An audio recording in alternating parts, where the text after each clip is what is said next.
ఇంకేమీ ఆలోచించకుండా షూట్ చేసి పడేశాను. Sorry, I'm sorry.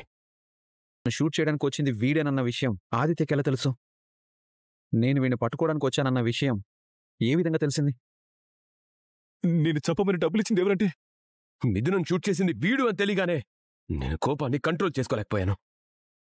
అందుకే ఇంకేమీ ఆలోచించకుండా షూట్ చేసి పడేశాను. ఎవడయ్యుంటాడు?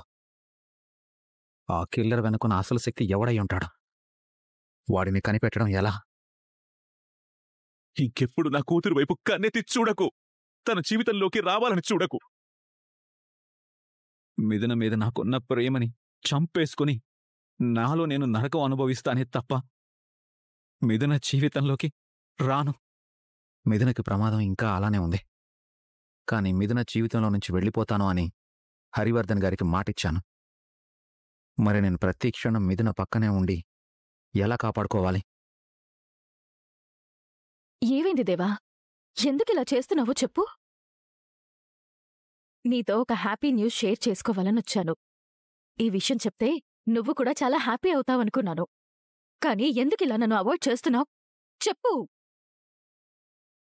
నీ మౌనానికి కారణమేంటో నాకు తెలీదు.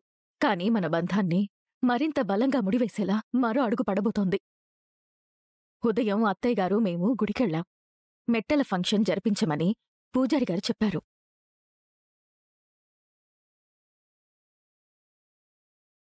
దేవా, మన పెళ్లికి సంబంధించిన ఒక్క తంతు కూడా మన రెండు కుటుంబాల సమక్షంలో జరగలేదు.